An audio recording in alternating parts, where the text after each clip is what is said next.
The morning of the day she went missing, my best friend Hannah texted me that she had thrown up her last pill and needed more. She asked me to pick it up for her because she's unable to drive without taking it. Everything was set up so I could do just that, since she always likes to plan ahead, unlike me, who dives in headfirst without thinking about what could lie ahead.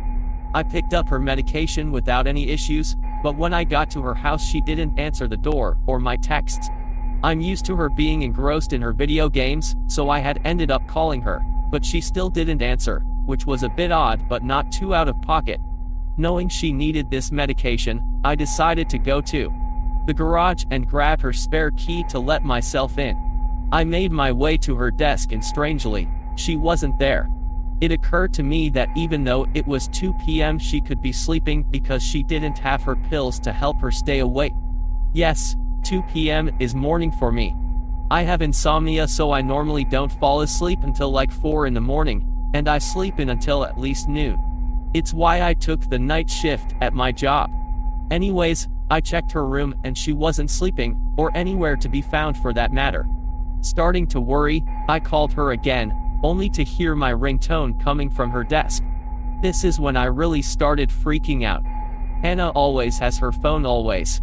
The only times she doesn't answer is if she's playing video games or sleeping, and even then she still answers most of the time. I tried to calm myself down, thinking maybe she had forgotten it, and, since she couldn't drive, had gone on a walk. Who was I kidding? Part of the reason we were such good friends is because neither of us were athletic. There was no way she would just go on a walk. I immediately pulled myself together and began searching her entire house, thinking maybe she had fallen asleep in an odd spot, but she was nowhere to be found. I ended up calling the police, but they weren't helpful, saying she had probably just run off with a guy or something. That's one of the reasons I want out of this borough. I know Hannah, and she wouldn't just run off with a guy, at least not without telling me, and definitely not without her phone. That was 2 weeks ago.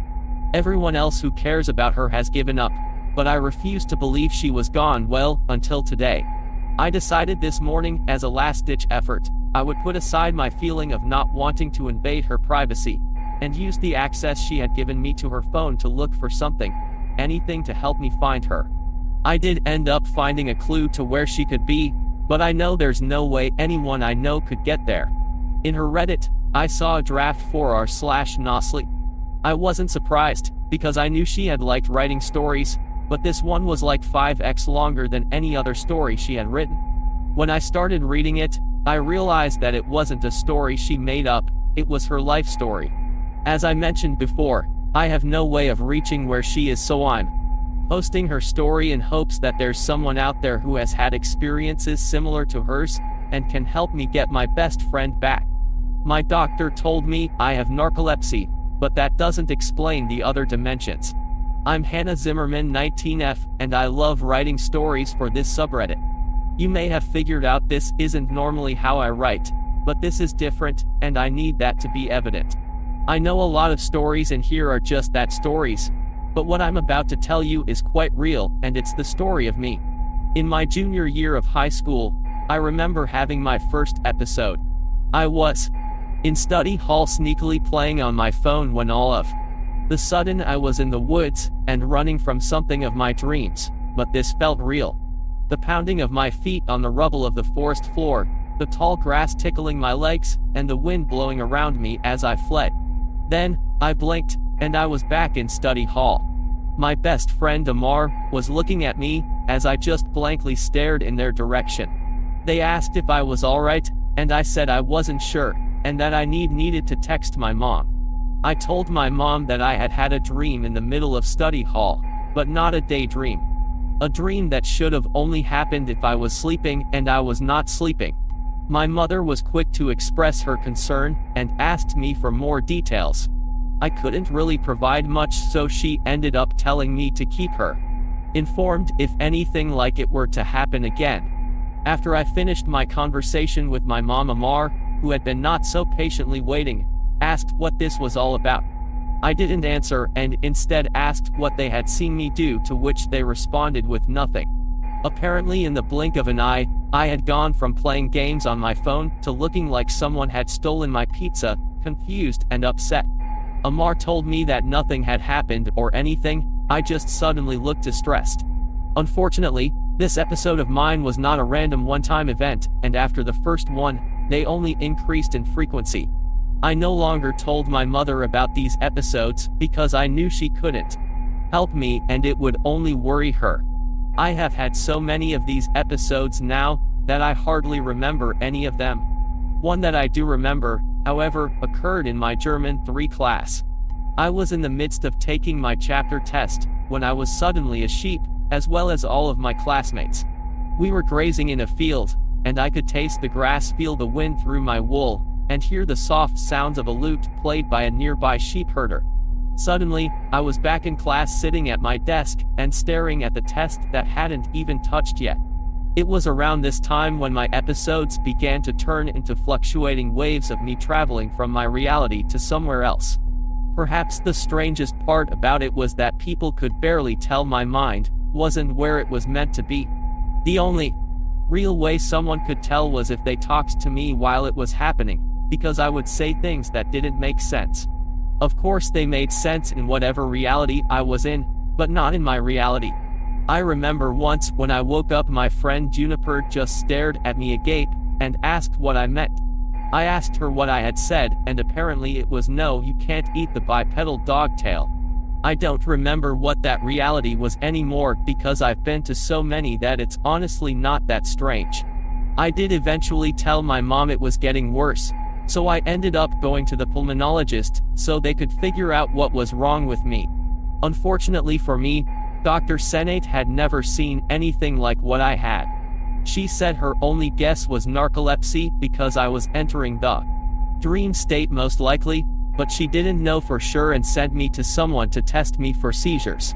I went to this doctor and he scheduled me my test, but after I described my symptoms to him, he took away my license in the name of safety. I understand the safety aspect, but it really upset me because I talked to this doctor for not even 5 minutes, and he completely changed my life to make it even worse. On the day of the test, they had a ridiculous amount of cords and I don't remember what kind of brain scan they were doing. But they cemented them all over my head so they would last all week. Yes, the test they were doing meant I had to be in a hospital bed with all these wires glued to my head for a week. I could only get up to use the bathroom because standing up sends brain waves that would mess up their tests or something. Oh, and did I mention they had a video camera in my room? Yeah, that was weird. The reason I was in the hospital for a week is because they wanted to catch one of my episodes on the brain scan thing, so they gave me this little button and told me to press it if I had one. This is a side note, but that cement stuff was okay at first, but on day 3 I was losing my mind, it was so itchy.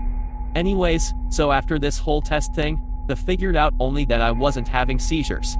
Back to the pulmonologist, Dr. Senate. We came up with a plan for the next test to see if I was narcoleptic. It took forever to get this test scheduled, because our insurance was like, no, you don't need this test, it's not like what you're dealing with is making your life so much harder. After Dr. Senate, my family, and other doctors calling the insurance company a lot, they finally let us do it under insurance, but we had to squeeze it in before our year reset and we had to meet the deductible again.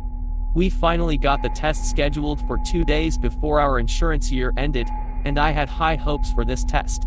It all went well in the beginning, it wasn't uncomfortable, and literally all I had to do was sleep. Apparently they were gonna wake me up periodically to make sure I didn't get as much REM as I needed, so that way when morning came and I just sat in the bed my body would be more prone to show evidence of narcolepsy if I had it. Oh, I forgot to mention, I had to be weaned off my depression and anxiety meds through a 2-week process before this test, and it was miserable. I'm talking almost constant suicidal thoughts combined with super high anxiety about anything and everything. Yes, it sounds ridiculous, and it was. I wasn't usually like that, my body just decided to freak out when I had to go off of it, and made life as difficult as possible. It would have eventually leveled out, but I wasn't off long enough for that. Okay, back to the test. It was going well, and then the first time they woke me up they told me I had sleep apnea, and they were sending me home. This confused me, and not just because I had just been woken up. I texted my mom to come and get me and she came in and basically interrogated this nurse. The gist of it was, I had stopped breathing during the night, which meant I had sleep apnea, and they had to treat that to make sure that wasn't the problem, even though I knew it wasn't. So yeah, after all that hard work I just was told I had sleep apnea, and that if I still had symptoms after treating that for a few months then they could do the narcolepsy test. This infuriated me and my mother.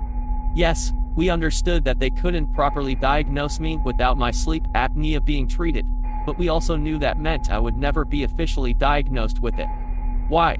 Well, I had talked to my psychiatrist about how it was when I went off my medicine, and he said I should absolutely not do that again. Not going off the medication meant I couldn't take the test, which meant no diagnosis. Dr. Senate said she was 98% sure I had it, but she couldn't give me the official diagnosis without the test, but she could give me a prescription of something that would help me stay awake during the day without that diagnosis. Somehow that specific medication is also used for people with one of the conditions I have. I don't remember if it was anxiety, depression, or ADHD, but the point is I wouldn't get in trouble for taking it without that diagnosis. A few months before that unhelpful test, I was coerced into quitting my job. How and why? Well, when I started out on that job I was really good at it and really fast, but then I started struggling with my narcolepsy, which we had no idea what it was at the time, so my rate of work went down significantly. I felt awful about it, but there was literally nothing I could do. I tried my best to do my job, but I had to silently sit in a room and sort things, which meant 45-minute periods of me going in and out of my reality. I could hardly get things done, and even if I did get them done, almost nothing would be right because I would have done it while my mind was in another place. I did explain to them what was happening, and that I was trying my best to figure it out with a team of doctors, and my supervisors were understanding and kind about it. Well, except for one, but we'll get to him in a minute. One fateful Saturday morning, I went into work, and on Saturdays there are less people, and only one supervisor.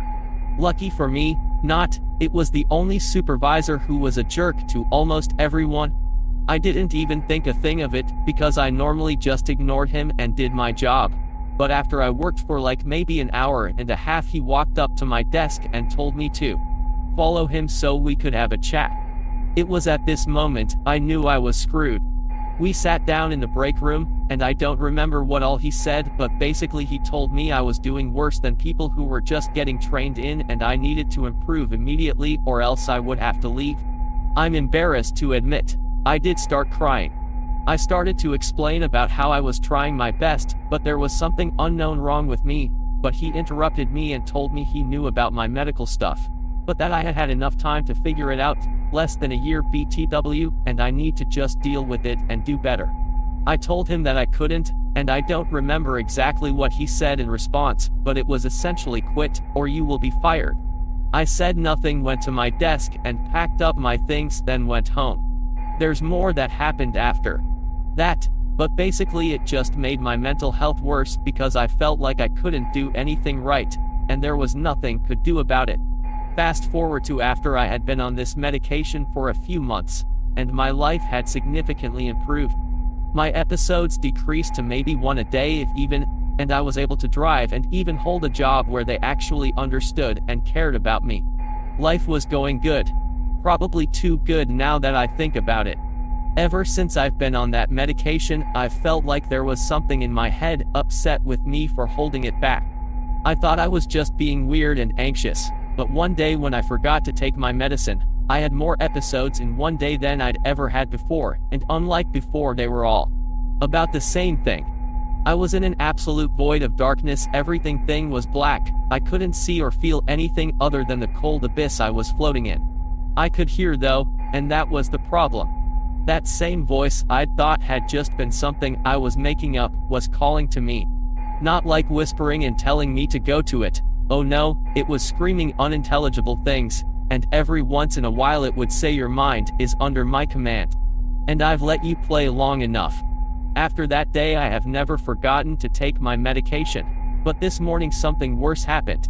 I somehow didn't notice that I only had one pill left until a few minutes ago, and when I took it, it got stuck in my throat, which caused me to vomit it up.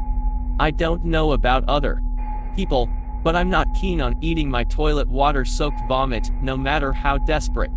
I just texted my best friend Ace to pick up some more medication from the pharmacy for me, since I can't drive without having taken my meds. They usually aren't awake at this hour, and there's no one else around to help me out, so I hope I'll be okay until they wake up. I just hope this voice in my head doesn't get any louder.